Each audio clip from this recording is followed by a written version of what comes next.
Welcome to మీ TV news. బులెటిన్ల ముందుగా హెడ్లైన్స్. మూసీలో ఏడాదంతా నీళ్లు ప్రవహించేలా ప్రణాళికలు సీఎం రేవంత్ రెడ్డి.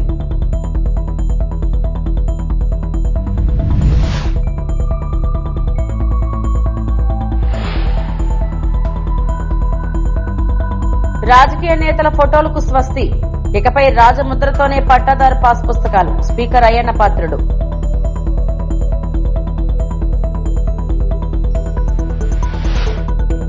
శ్రీశైలంలో చిరుత కలకలం, ఓ ఇంటి ప్రాంగణంలో సంచారం.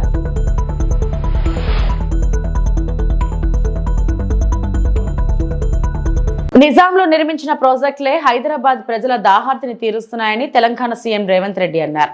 గతంలో జలవనరులను కాపాడుకునే ప్రయత్నాలు జరగలేదని విమర్శించారు. మూసీ ప్రక్షాళనపై అసెంబ్లీలో సీఎం మాట్లాడారు. వద్దంటే మీ కడుపు మంట ఏందో చెప్పండి, తెలంగాణ ప్రజలు నిర్ణయించుకుంటారు. అందుకే ఈరోజు మూసీ నది పరివాహక ప్రాంతాన్ని నైట్ ఎకానమీగా మారుస్తా అని చెప్పిన అధ్యక్ష. పట్టణం అంతా రాత్రి 9 గంటలకు నిద్రపోతే రాత్రి 9 గంటల నుంచి ఉదయం 6 గంటల వరకు మూసీ నది పరివాహక ప్రాంతంలో నైట్ ఎకానమీని రివైవ్ చేసి అక్కడ హోటల్స్, ఆఫీసులు, అదే విధంగా ఫుడ్ కోర్ట్స్, కల్చరల్ యాక్టివిటీస్ వీటన్నిటిని కూడా ప్రపంచ స్థాయి నగరంగా మార్చడానికి నైట్ ఎకానమీని ఓపెన్ చేయబోతున్నామని చెప్పిన అధ్యక్ష. ఆ ప్రాంతంలో ఉన్న ప్రతి వాళ్లకు, నష్టపోయే వాళ్లకు అత్యధికంగా నష్టపరిహారం ఇచ్చి బ్రహ్మాండమైన కాలనీలు కట్టించిస్తాం అధ్యక్ష. ఈ రోజు వాళ్ళు ఏ పరిస్థితి లేనోళ్ళు, ఏ దిక్కు లేనోళ్ళు, సర్వం కష్టాలలో మునిగేటోడే మూసీ పక్కన పోయి ఇల్లు కట్టుకుంటాడు అధ్యక్ష. మూసీలో ఉండే దోమలు గాని, కంపు గాని, అక్కడ ఉన్న వాతావరణం గాని, శవాలు కొట్టుకొస్తుంటే ఎవరైనా అక్కడ ఉండాలనుకుంటారు అధ్యక్ష. ఏ పేదోడైనా మీరు చెప్పండి అధ్యక్ష. ఒకప్పుడు నందనవనం కట్టింది కదా అధ్యక్ష, మూసీ నదిలో ఉన్న వాళ్ళని తీసుకెళ్లి. ఈ రోజు ఆ ప్రాంతంలో నందనవనం మనం పోయినప్పుడు ఎంతమంది జిల్లాల నుంచి వచ్చిన వాళ్ళు ఉన్నారు అధ్యక్ష. ఎల్బీ నగర్ ఎమ్మెల్యే గారికి తెలుసు, నందనవనం ఆ కాన్స్టిట్యున్సీలోనే వస్తుంది. ఈ రోజు మూసీ నది పరివాహక ప్రాంతంలో ఉన్న పేదలకు మంచి వసతులు కల్పించి, వాళ్ళ పిల్లలు చదువుకోవడానికి మంచి పాఠశాలలు ఇచ్చి, వాళ్ళకు ఉద్యోగ ఉపాధి అవకాశాలు కల్పిస్తామని మేమంటే లేదు, అది అట్లనే ఉండాలి, తరలించడానికి వీల్లేదు, కట్టడానికి వీల్లేదు, మేము అడ్డం పండుకుంటాం, మేము నిలువు పండుకుంటామన్నారు. మరి మన వర్షాలు వచ్చినప్పుడు పోయి పండుకునేది ఉండే అధ్యక్ష, పోలేదు. ఏమి లేనప్పుడు పోయి ఆ పక్కన ఉన్న కాలనీలలో పండుకొని వచ్చారు అధ్యక్ష. ఇప్పుడు వద్దంటున్న వాళ్ళు ఉన్నారు కదా, నెల రోజులు మూసీ నది పక్కన ఉండమని చెప్పుండ్రు అధ్యక్ష. అంబర్పేట శ్మశాన వాటిక ఉంది కదా అధ్యక్ష, ఆ శ్మశాన వాటిక దగ్గర ఉన్న శవాలు, కులిపోయిన శవాలు, కాలిపోయిన సగం కాలిన శవాలు ఉన్నాయి కదా అధ్యక్ష. వీళ్ళందరూ అక్కడ ఉండమని ఉండ్రి, చూడమని ఉండ్రి. ఏ దుర్భరమైన పరిస్థితి ఉందో అర్థమవుతుంది. అందుకే ఈ రోజు ప్రపంచ స్థాయి సంస్థలను కన్సల్టెంట్ గా పెట్టుకున్నాము.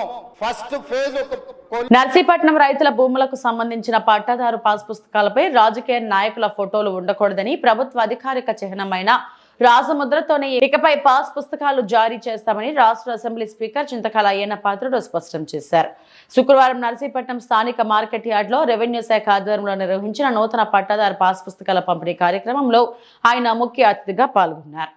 ముఖ్యమైన కార్యక్రమం ఏంటంటే రైతు పాస్ పుస్తకాలు ఉండవు, తెలిసి మీ అందరికీ పాస్ అయి ఉన్నాయి.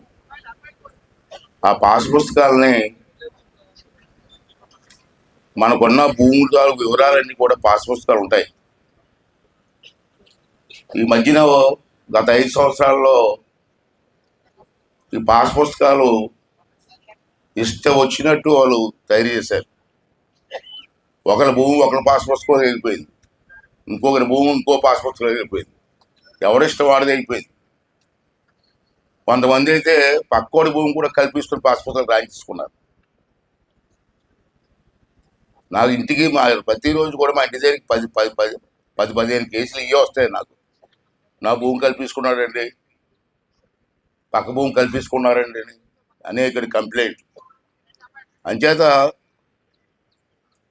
చంద్రబాబు గారితో మాట్లాడిన తర్వాత మీ అందరం కూడా దాన్ని రీసర్వే చేసి మీ అందరి తాలూకు ఆలోచనలు చెప్పిన సలహాలు తీసుకొని దాన్ని ఎవరి భూమి అయితే ఉందో వారి భూమిని సక్రమంగా పాస్ పుస్తకాలు చేసి మీకు ఇవ్వాలన్నది మీ ప్రభుత్వం తాలూకు ఆలోచన. సింపుల్గా చెప్తే మీకు అర్థమయ్యేలా చెప్తున్నాను నేను. మీకు పాస్ పుస్తకం మీ చేతిలో ఉంటే ఒకవేళ ఎవరైనా ఉంటారు, దొంగలు ఉన్నారు, ఏదన్నాం ప్రతి చోట దొంగలు ఉన్నారు. బాబు గారితో మాట్లాడిన తర్వాత రెవెన్యూ మినిస్టర్ గారి అంతా కూర్చొని దీన్ని సర్వే చేసి, చాలా పెద్ద టైం ఇది, రాష్ట్రం మొత్తం మీద అన్ని గ్రామాల్లో కూడా సర్వే చేసి ఎవరికి ఇబ్బంది లేకుండా చెయ్యాలని చెప్పి ప్రభుత్వం ఆలోచన చేసింది. దాంట్లో భాగంగా ఇప్పటికి రాష్ట్రం మొత్తం అన్ని 175 నియోజకవర్గాలు కూడా ఈ సర్వే చేసాం. అలాగే మన నర్సీపట్నం నియోజకవర్గాలు కూడా కొన్ని గ్రామాలు అయ్యాయి సర్వే. ఆ గ్రామాలన్నిటికీ కూడా పాస్ పుస్తకాలు ఇవ్వాలని చెప్పి ఈవేళ ఇది స్టార్టింగ్ మాత్రమే. మీరు రోజు నర్సీపట్నం రావాల్సిన లేదు. అదే ఆర్డీఓ గారికి, కలెక్టర్ గారికి చెప్పాను నేను. ఇవాళ స్టార్టింగ్ కాబట్టి ఈవేళ రాష్ట్రం మొత్తం మీద అన్ని నియోజకవర్గాలు కూడా ఈవేళ కార్యక్రమం పెట్టాం. ఇది ఒక్కరోజే. ఇక్కడ రేపటి నుంచి మీరు ఇక్కడ నర్సీపట్నం రావాల్సిన లే. మీ మండలంలో మీ గ్రామం కూడా వెళ్తారు కదండి. మీ మండలంలో మీ గ్రామం వచ్చి పాస్ పుస్తకాలు ఇచ్చి ఏర్పాటు చేస్తున్నాం. ఇదే మండలానికి కూడా వెళ్ళాల్సి వస్తుంది. ఆఫీసులో మీ గ్రామం వస్తారు, మీ సచివాలయంలో కూర్చుంటారు, మిమ్మల్ని అందరినీ పిలిచి పుస్తకాలు అక్కడ ఇచ్చి ఏర్పాటు చేస్తాం. ఇవాళ ఒక్కరోజు అంటే ఓపెనింగ్ రోజు కాబట్టి రాష్ట్రం అంతా ఒకేసారి చేస్తున్నాం కాబట్టి ఇవాళ నర్సీపట్నంలో పెట్టడం జరిగింది. రేపటి నుంచి మీరు ఇక్కడ రావాల్సిన లేదు. మీ ఊరే వస్తారు, వచ్చి మీకు ముందుగా ఇంటిమేట్ చేస్తారు. మీ సచివాలయం దగ్గర ఉండి తీసుకోవాల్సిన అవసరం ఉంది. రెండోది ఏంటంటే, ఎందుకు పాస్ పుస్తకాలు మార్చాం? మరి గత ప్రభుత్వంలో పాస్ పుస్తకాలు ఇచ్చారు, మనం ఎందుకు మార్చాం చెప్పాలి కదా, మీకు తెలియదు కదా. భూమి మీది, మీ తాతలో మీ తండ్రిలో ఇచ్చిన భూములు అవి, పూర్వం నుంచి వచ్చిన భూములు. భూమి మీది, మీ పాస్ పుస్తకం మీద మా ఫోటో ఎందుకండి? నా భూమి అది. మరి గత ప్రభుత్వంలో చూడండి ఫోటో, ఈ బొమ్మ, ఈ మొహం, ఈ బొమ్మ, నవ్వు చూడండి. విశాఖను సాంస్కృతిక రాజధానిగా అభివృద్ధి చేశామని, ఉత్తరాంధ్ర కళా వైభవాన్ని ప్రపంచ వ్యాప్తం చేస్తామని భీమిలి ఎమ్మెల్యే గంటా శ్రీనివాసరావు అన్నారు. కళాభారతి ఆడిటోరియంలో శుక్రవారం ఏర్పాటు చేసిన అంతర్జాతీయ నృత్య కాంగ్రెస్ 2 సభకు ముఖ్య అతిథిగా ఆయన హాజరై మాట్లాడారు. హైదరాబాద్ రవీంద్ర భారతి లాంటి సాంస్కృతిక వేదికను తొందరలోనే అందుబాటులోకి తీసుకొస్తామని తెలిపారు. అంతర్జాతీయ నృత్య కాంగ్రెస్ 1 విశేషాలతో మంచి క్వాలిటీతో ముద్రించిన పుస్తకానికి ప్రాచుర్యం తీసుకురావాలన్నారు. సంస్కృతి సాంప్రదాయాల విస్తృతికి కృషి చేస్తున్న రైటర్స్ అకాడమీ చైర్మన్ వివి రమణమూర్తి, విక్రమ్ గౌడ్లను గంటా అభినందించారు. నృత్య కాంగ్రెస్ చైర్మన్ కెవి సత్యనారాయణ మాట్లాడుతూ, గంటా శ్రీనివాసరావు విద్యాశాఖ మంత్రిగా ఉన్నప్పుడు 300 మంది కూచిపూడి కళాకారులకు ప్రభుత్వ టీచర్లుగా అవకాశం కల్పించారని పేర్కొన్నారు. పద్మశ్రీ దర్శన జవేరి, సాయి వెంకటేష్, అనుపమ మోహన్, కేరళ పి రమాదేవి, ఎం భారతి, వల్లభనేని, కె బాలకృష్ణ, గంగరాణి తదితరులను గంటా సన్మానించారు. ఈ టూరిజం డాన్స్ కాంగ్రెస్ అనే పేరుతోటి ఒక ఇది ఏర్పాటు చేయటం, అందులో మరి ఒక రాష్ట్రమే కాదు దేశ విదేశాల నుంచి కూడా ఎంతో మంది ప్రతినిధులు దాంట్లో పాల్గొనడం, ఒక పండగ వాతావరణ కార్యక్రమం జరగడం చాలా సంతోషంగా ఉంది.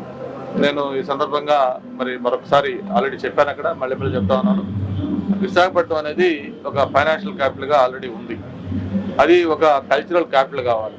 ఉత్తరాంధ్ర అనేది కళ్ళకి ఒక కేర్ ఆఫ్ అడ్రస్గా కావాలి. ఇక్కడున్నంతమంది కళాకారులు లేకపోతే రచయితలు కానీ లేకపోతే ఎంతో మంది ఇక్కడ ఉత్తరాంధ్ర నుంచి ఉన్నారు మనకి. వాళ్ళందరూ కూడా సరైన గుర్తింపు ప్రోత్సహించే విధంగా ఇలాంటి ఒక వేదికలు ఏర్పాటు చేయాల్సిన బాధ్యత కూడా ప్రభుత్వం పైన, మళ్ళాంటి వాళ్ళ పైన కూడా ఉంది.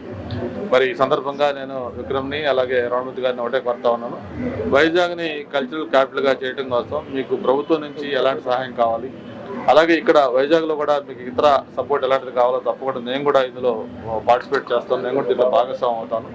దీన్ని మనం ముందుకు తీసుకెళ్దాం. వైజాగ్ అనేది ఒక కల్చరల్ హబ్గా తయారు చేసరికి అన్ని ప్రయత్నాలు చేద్దామని చెప్పడం జరిగింది. మరి తను ఒక రిలెంట్లెస్ ఎఫర్ట్స్ ఎప్పుడు కూడా చేస్తా ఉన్నారు ఈ దీనికి సంబంధించి. ఆల్రెడీ రమణమూర్తి గారు అయితే ఒక రైటర్స్ అకాడమీ పేరుతోటి వాళ్ళు ఒక రెగ్యులర్గా ప్రోగ్రామ్స్ అన్ని మొన్ననే చూసాం, ఒక నాటకాలు ఇల్లు కూడా పెట్టి వాళ్ళ చివరికి వాళ్ళ మనవాళ్ళు కూడా ఆ కల్చరల్ సైడ్ ఎక్కడ ఆ కళలకు సంబంధించి ఎంకరేజ్ చేస్తా ఉన్నారు. ఎమ్మిగ్నూరు పట్టణంలోని వ్యవసాయ మార్కెట్ యార్డ్ సమీపంలో ఎమ్మిగ్నూరు మాలపల్లి కోసగి రహదారి అభివృద్ధి పనులకు Emmiganur MLA doctor BV Jayanageswara Reddy ఘనంగా భూమి పూజ, శంకుస్థాపన నిర్వహించారు. R&B రోడ్ల మరియు భవనాల శాఖ ఆధ్వర్యంలో 5 కోట్ల వ్యయంతో ఈ రహదారి అభివృద్ధి చేపట్టనున్నారు. సుమారు 30 సంవత్సరాల క్రితం ఈ రహదారిని దివంగత నేత బివి మోహన్ రెడ్డి నిర్మించగా ఇప్పుడు ఆయన తనయుడు ఎమ్మెల్యే డాక్టర్ బివి జయనాగేశ్వరరెడ్డి తిరిగి ఆధునీకరణ పనులు ప్రారంభించడం విశేషం. ఈ రహదారి పూర్తయితే రైతులకు పంటల రవాణా మరింత సులభతరం అవుతుండటంతో పాటు వ్యాపారులు మార్కెట్ యార్డ్ కార్యకలాపాలకు ఎంతో ఉపయోగకరంగా ఉండనుంది. ప్రాంత అభివృద్ధి దిశగా ఇది మరో కీలక అడుగని ఎమ్మెల్యే పేర్కొన్నారు. కార్యక్రమంలో R&B శాఖ అధికారులు, మున్సిపల్ కమిషనర్ తదితరులు పాల్గొన్నారు. ముఖ్యంగా మార్కెట్ యార్డ్ నుంచి ఎమ్మెగనూరు టౌన్లోని మార్కెట్ యార్డ్ నుంచి దాదాపు కోసిగి మాలపల్లి పోయేంత వరకు ఉన్న రోడ్డు దశాబ్దాల కాలంగా 30 సంవత్సరాలు 40 సంవత్సరాల క్రితం నా తండ్రి కీర్తిశేషులు బివి మోహన్ రెడ్డి గారు వేసిన రోడ్డు. ఆ తర్వాత అనేక సమస్యలు అనేక ఇబ్బందులతో ఈ రోడ్డు పూర్తిగా తీవ్రమైనటువంటి కష్టాలు. ఈ ఊరు నుంచి వ్యాపార పరంగా కాకుండా పక్క ఊరు నుంచి ఈ ఊరికి అనుసంధానంగా అత్యంత కీలకమైనటువంటి రోడ్డు ఇది. ఈ రోడ్డుని గత ప్రభుత్వాలే ఏ రోడ్డు కూడా ఏ ఒక్క గుంత కూడా పూడ్చకుండా పిడికెడు మన్ను కూడా ఇవ్వకుండా కనీసం అభివృద్ధిని ఆమల దూరం పెట్టి రాష్ట్రంలో ఏ రకంగా అభివృద్ధిని నాశనం చేశారో ఎమ్మెగనూరులో అంతకు మించిన డ్యామేజ్ చేశారు అభివృద్ధిలో. ఈరోజు మరొక్కసారి ఎలక్షన్ల ముందు మీ అందరికీ మాట ఇచ్చా నేను, ఎట్టి పరిస్థితుల్లో ఎమ్మెగనూరుకి 4 దారులు. మొట్టమొదటి దారి ఎమ్మెగనూరుకు రావాలంటే మన నియోజకవర్గానికి కోడుమూరు నుంచి ఎమ్మెగనూరుకు వచ్చే రోడ్డు. రెండోది ఊరు నుంచి బయటికి రావాలంటే సోగునూరు నుంచి ఎమ్మెగనూరుకు వచ్చేటువంటి రోడ్డు. మూడవది కోసిగి నుంచి మన ఎమ్మెగనూరుకు వచ్చే రోడ్డు. అసెంబ్లీలో కాంగ్రెస్ ప్రభుత్వం పవర్ పాయింట్ ప్రెజెంటేషన్ పై కోరట్ల ఎమ్మెల్యే కల్వకుంట్ల సంజయ్ మండిపడ్డారు. నదీ జలాలపై పీపీటీలో పాయింట్ లేదని విమర్శించారు. అందులో అధికార బలం, అహంకారం తప్ప ఏమీ లేదని అన్నారు. అసెంబ్లీ మీడియా పాయింట్ వద్ద శుక్రవారం మాట్లాడిన ఆయన సీఎం రేవంత్ రెడ్డి తీరుపై విమర్శలు గుప్పించారు. పాలమూరు బిడ్డగా పాలమూరును కాపాడుకునే అవకాశం వచ్చిందని సీఎం రేవంత్ రెడ్డి తెలిపారు. ఇప్పటికైనా అవకాశాన్ని సద్వినియోగం చేసుకోవాలని సూచించారు. కేసీఆర్ వచ్చి సలహాలు ఇవ్వాలని రేవంత్ రెడ్డి అంటున్నాడని, మరి జోరాల ప్రాజెక్ట్ కింద క్రాప్ హాలిడే ప్రకటించింది మీ ప్రభుత్వమే కదా అని ప్రశ్నించారు. కేఎల్ఐలో ఇప్పటికీ పుష్కలంగా నీళ్లు ఉన్నాయని తెలిపారు. కానీ ఆదిత్యనాథ్ దాస్ సలహాతో జోరాల నుంచి లిఫ్ట్ చేయాలని అంటున్నాడని పేర్కొన్నారు. దయచేసి ఇప్పటికైనా మంచి సలహాదారుని పెట్టుకోవాలని సూచించారు. ఆంధ్ర అడ్వైజర్ని తీసేసి తెలంగాణ అడ్వైజర్ని పెట్టుకోవాలని అన్నారు. నీళ్లకు సంబంధించి పక్క రాష్ట్రంతో మనకు ఉన్న సమస్యలు పరిష్కారం కావాలంటే తెలంగాణ పోయి ఉన్నోడి అడ్వైజర్గా ఉండాలని స్పష్టం చేశారు. తెలంగాణ నీళ్లు తెలిసినోడు, తెలంగాణ పట్ల ప్రేమున్నోడు, తెలంగాణ పట్ల ఆప్యాయత ఉన్నోడు, తెలంగాణ ప్రజల పట్ల నిజాయితీగా పనిచేసేటోడు మీకు అడ్వైజర్గా ఉండాలి. ఎవరు మీకు అడ్వైజర్? మరి ఇప్పుడు ఆంధ్రప్రదేశ్ రాష్ట్రంలో మన మీద పాలమూరు రంగారెడ్డి ఆపమని 100 కొద్ది కేసులు వేసిన ఆదిత్యనాథ్ దాస్ గారు మీకు ఇప్పుడు అడ్వైజర్. ఆయన ఇచ్చే అడ్వైజ్ ఏంది? మీకు జూరాలలో లిఫ్ట్ చేయాలని. జూరాలలో నీళ్ళు లేవని మీకు తెలుసు, మొత్తం అందరికీ తెలుసు, అక్కడ ఉన్న రైతులకు కూడా తెలుసు. లిఫ్ట్ చేయాలని ఆయన చెప్తే మీరు ఆయన మాట పట్టుకొని కూర్చుంటా ఉన్నారు. దయచేసి ఫస్ట్ మీకు చెప్పేది ఒక రిక్వెస్ట్, మంచి అడ్వైజర్ని పెట్టుకోండి. తెలంగాణ సోయి, తెలంగాణ నీళ్ల పట్ల అవగాహన ఉన్న చాలామంది ఇంజనీర్లు ఉన్నారు. దయచేసి ఫస్ట్ ఒక ఆంధ్ర అడ్వైజర్ని తీసేసి, ఎవరైతే ఇదే పాలమూరు రంగారెడ్డి మీద 100 కేసులు వేసినాడు ఆ రోజు ఆపమని 2014 నుంచి 19 వరకు చంద్రబాబు నాయుడు గారి పవర్లో ఉన్నప్పుడు ఈ ఆదిత్యనాథ్ దాస్ గారు అక్కడ ఇరిగేషన్ సెక్రటరీ, ఆయనే 100 కొద్ది కేసులు వేసినాడు. ఎట్లా ముందలు పోతుంది పాలమూరు రంగారెడ్డి? దయచేసి ఇప్పటికైనా చెప్తా ఉన్నాము, మీరు బూతు పురాణాలు ఆపి మంచి అడ్వైజర్ని పెట్టుకొని, మిగతా ఎట్లాగో మీరు ఆంధ్రప్రదేశ్ అడ్వైజర్లు తీసుకుంటారని మాకు తెలుసు, కానీ నీళ్ళకి సంబంధించిన విషయం ఇది. ఇప్పుడు ఎప్పటికే తెలంగాణ రాష్ట్రం, తెలంగాణ ప్రజలు ఆ దశాబ్దాల కాలంలో నీళ్ళ కోసం కష్టపడ్డాము. ఇప్పుడన్నా మంచి అడ్వైజర్ తీసుకోవాలని చెప్పి ముఖ్యమంత్రి గారు చెప్తా ఉన్నాం. రెండోది ఏమనంటే, ఉత్తమ్ కుమార్ రెడ్డి గారు ఇప్పుడు ఒక చుక్క నీళ్ళు 1 ఎకరానికి రాలే ఇప్పటివరకు అంటాడు. ఎంత విచిత్రంగా ఉండదంటే ఉత్తమ్ కుమార్ రెడ్డి గారు మాట్లాడితే తనకి ఇప్పటి వరకు మనిషోడు సబ్జెక్ట్ అర్థమవుతలేదు, తనకి ఇప్పటికి కూడా అర్థమవుతలేదు సబ్జెక్ట్. పాలమూరు రంగారెడ్డి 27,000 కోట్లు ఖర్చు పెట్టి నీళ్ళు ఇవ్వలేదంటే మొత్తం హెడ్ అంతా అయిపోయింది కదా. ఫిబ్రవరి 2వ తేదీ అనంతపురం జిల్లాలోని నార్పల మండలం బండ్లపల్లి గ్రామంలో ఏఐసిసి అధినాయకుల ఆధ్వర్యంలో భారీ బహిరంగ సభ నిర్వహించినట్లు కాంగ్రెస్ పార్టీ మాజీ కేంద్ర మంత్రి చింతా మోహన్ దాస్ పేర్కొన్నారు. అనంతపురం నగరంలోని ప్రైవేట్ ఫంక్షన్ హాల్లో నిర్వహించిన మీడియా సమావేశంలో ఈ రోజు ఆయన పాల్గొని మాట్లాడారు.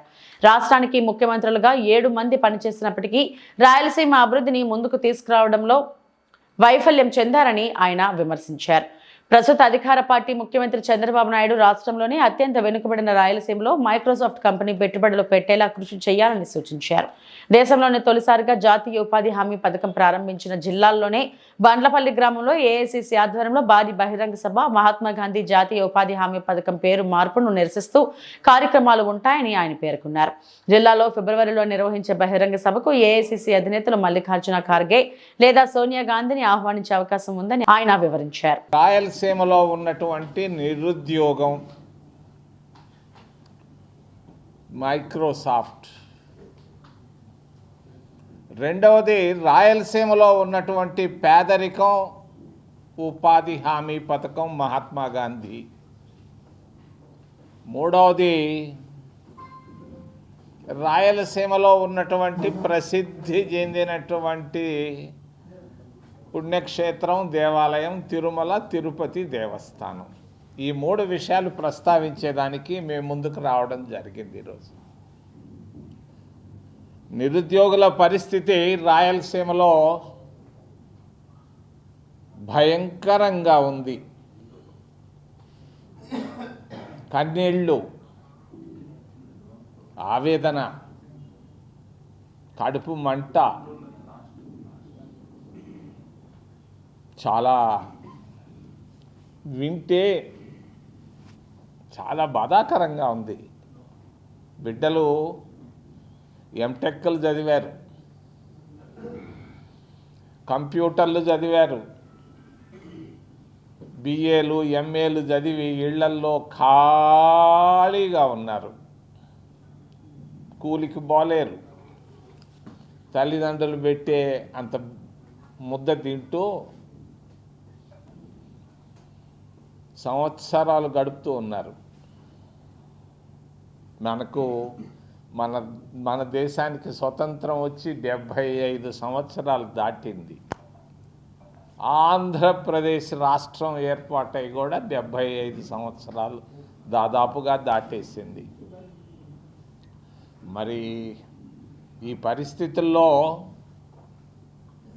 రాయలసీమ జిల్లాల నుంచి 7 ముఖ్యమంత్రులు వచ్చారు. దాదాపు 40 సంవత్సరాలు పరిపాలించారు. పొద్దున్నే నేను బయలుదేరాను 6 గంటలకి తిరుపతిలో. దాదాపు 5 గంటల ప్రయాణంలో ఆ వైపు ఈ వైపు చూస్తూ వచ్చాను. రాయలసీమ మొత్తం నాకేమీ కనపడలేదు. మంచి రాళ్ళు కనపడ్డాయి, అక్కడక్కడ చింత చెట్లు కనపడ్డాయి, చింతపండు చెట్లు తప్పించి నాకేమీ కనపడలేదు. నేమ్ బోర్డులు కనపడ్డాయి, లేదనంటే మేము వేయించిన ఒక రోడ్డు ఒకటి కనపడ్డది తిరుపతి నుంచి అనంతపూర్ దాకా. ఏమి మరి అనంతపూర్ జిల్లా నుంచి 6 సంవత్సరాలు దాదాపుగా ముఖ్యమంత్రిగా ఉన్నాడు. నాకు ఆయన అంటే చాలా గౌరవం. నీలం సంజీవ్ రెడ్డి గారు ఏం చేశాడు అనంతపూర్కి 6 సంవత్సరాల్లోనంటే నాకైతే ఏం కనపడలేదు, కంటికి కనపడలేదు. మరి పక్క జిల్లా చిత్తూరు జిల్లాలో ముఖ్యమంత్రిగా ఉన్నాడు దాదాపు 15 సంవత్సరాలు మా మిత్రుడు చంద్రబాబు నాయుడు గారు. గత 5 ఏళ్ల వైసీపీ పాలనలో టీడీపీ సానుభూతి పరులపై కక్ష కట్టి పింఛన్లు, రేషన్ కార్డులు, ఇతర పథకాలు అందకుండా చేశారని అనంతపురం అర్బన్ ఎమ్మెల్యే దగ్గుపాటి ప్రసాద్ అన్నారు. అర్బన్ టీడీపీ కార్యాలయంలో ఆయన ప్రసాద్ దర్బార్ కార్యక్రమాన్ని నిర్వహించారు. ఈ సందర్భంగా ఆయన మాట్లాడుతూ ఇప్పటి వరకు 765 అర్జీలు రాగా ఇందులో 644 సమస్యలకు పరిష్కారం చూపమన్నారు. మరో 87 అర్జీల పరిష్కారం కోసం అధికారులు పనిచేస్తున్నారన్నారు. ప్రతి శుక్రవారం తాము అందుబాటులో ఉంటామని, ప్రజలకు ఏ సమస్య ఉన్నా తమతో చెప్పవచ్చునన్నారు. ప్రజలకు బాధ్యతగా పనిచేయడమే తమ మొదటి ప్రాధాన్యత అన్నారు. ఈరోజు దాదాపు 48 అప్లికేషన్స్ రావడం జరిగింది. ప్రతి శుక్రవారం ఈ గ్రీవెన్స్ కార్యక్రమం నిర్వహించడం జరుగుతూ ఉంది. ఇప్పటి వరకు దాదాపు 765 అప్లికేషన్స్ పీజీఆర్ఎస్లో వస్తే దాంట్లో 644 క్లియర్ చేయడం జరిగింది. 87 పెండింగ్ ఉన్నాయి. ప్రోగ్రెస్లో 28 అప్లికేషన్స్ పెండింగ్ ఉన్నాయి. ముఖ్యంగా గత ప్రభుత్వంలో తెలుగుదేశం మద్దతుదారులు అని చెప్పేసి చాలామంది పెన్షన్స్ తొలగించడం జరిగింది. అంటే కేవలం తెలుగుదేశం మద్దతుదారులని, తెలుగుదేశం సానుభూతి పనులు అని చెప్పేసి పెన్షన్స్ తొలగించడం జరిగింది. మళ్ళా మా తెలుగుదేశం ప్రభుత్వం ఏర్పడిన తర్వాత ఈ మధ్యకాలంలో ఎవరైతే గతంలో ఇబ్బంది పడ్డారో వాళ్ళందరినీ తీసుకొని ఇప్పుడు పెన్షన్స్ వాళ్ళకు వచ్చే విధంగా చూస్తున్నామని చెప్పేసి తెలియజేస్తాను. అలర్పణ నియోజకవర్గానికి వస్తే దాదాపు 30 ఏళ్ళుగా ఉండే డంపింగ్ యార్డ్ సమస్య త్వరలో తీర్చబోతున్నాం. అక్కడ డంపింగ్ యార్డు తరలించడమే కాకుండా అక్కడ మంచి పార్కింగ్ అని తయారు చేస్తున్నామని చెప్పేసి తెలియజేస్తా ఉన్నాను. అలాగే ఇప్పటి వరకు అనేకమైనటువంటి సీసీ రోడ్లు నిర్మించాం. ఈ సంవత్సరం ఉన్న కాలంలోనే ఓన్లీ అనంతపురం అర్బన్ నియోజకవర్గంలో దాదాపు 130 కోట్ల రూపాయల అభివృద్ధి పనులు చేశాం. నిన్న ఇక్కడే మా ఆఫీస్ పక్కన ఉండే రోడ్డు కానీ సీసీ రోడ్డు 1 కోటి రూపాయలు. ఈరోజు రామ్నగర్లో దాదాపు 20 ఏళ్ళ నుంచి పెండింగ్ ఉండే రోడ్డు డ్రైన్లు 1,25,00,000 రూపాయలతో భూమి పూజ చేయడం జరిగింది. ముఖ్యంగా గత 5 ఏళ్లలో ఎక్కడే కానీ అనంతపురం అర్బన్లో ఒక డ్రైన్ కానీ ఒక రోడ్డు కానీ పూర్తి చేసిన దాఖలాలు లేవు. కానీ ఈ సంవత్సరం కాలంలోనే 130 కోట్ల రూపాయలతో అభివృద్ధి పనులు చేశామని చెప్పేసి గర్వంగా తెలియజేసుకుంటూ, ప్రతి శుక్రవారము అనంతపురం అర్బన్ ఆఫీస్లో గ్రీవెన్స్ ఉంటుంది. అనంతపురం నగర ప్రజలను కానీ గ్రీవెన్స్ను యూటిలైజ్ చేసుకోవాల్సిందిగా కోరుతూ ఈ అవకాశం ఇచ్చిన అందరికీ ధన్యవాదాలు తెలుపుకుంటున్నాను. శ్రీశైలంలో అర్ధరాత్రి చిరుత కలకలం సృష్టించింది. దీంతో స్థానికులు, భక్తుల్లో భయాందోళనలు మొదలయ్యాయి. శ్రీశైలంలోని పాతాళగంగా సమీపంలో మెట్ల మార్గంలోని ఓ ఇంటి చిరుత సంచరించింది. ఈ దృశ్యాలు సీసీ కెమెరాలో రికార్డు అయ్యాయి. దీంతో అప్రమత్తమైన అధికారులు, స్థానికులు, భక్తులకు అలర్ట్ జారీ చేశారు. శ్రీశైలం వచ్చే భక్తులు, ముఖ్యంగా పాతాళగంగలో పుణ్య స్నానాలకు వెళ్లే భక్తులు, స్థానికులు జాగ్రత్తలు పాటించాలని మైకుల ద్వారా అనౌన్స్ చేశారు.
తిరుమల వెంకటేశ్వర స్వామి వైకుంఠ ద్వార దర్శనాలు ప్రశాంతంగా సాగుతున్నాయి. మొదటి 3 రోజులు SSD టోకెన్లు కలిగిన వారికి ప్రాధాన్యం ఇచ్చిన టీటీడీ ఇవాల్టి నుంచి నేరుగా వచ్చిన భక్తులను అనుమతిస్తుంది. వేకువజామున తిరుపావై సేవ అనంతరం సర్వ దర్శనాలు ప్రారంభమయ్యాయి. ఈ నేపథ్యంలో శ్రీవారిని దర్శించుకునేందుకు భక్తులు పెద్ద సంఖ్యలో తరలివస్తున్నారు. ఆక్టోపస్ భవనం పాయింట్ నుంచి నారాయణగిరి ఉద్యానవనంలోని క్యూ లైన్ల ద్వారా భక్తులను వైకుంఠం క్యూ కాంప్లెక్స్ 2లోని కంపార్ట్మెంట్లకు తరలిస్తున్నారు.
ఇవి ఇప్పటివరకు నా బులెటిన్ అప్డేట్స్. నమస్తే.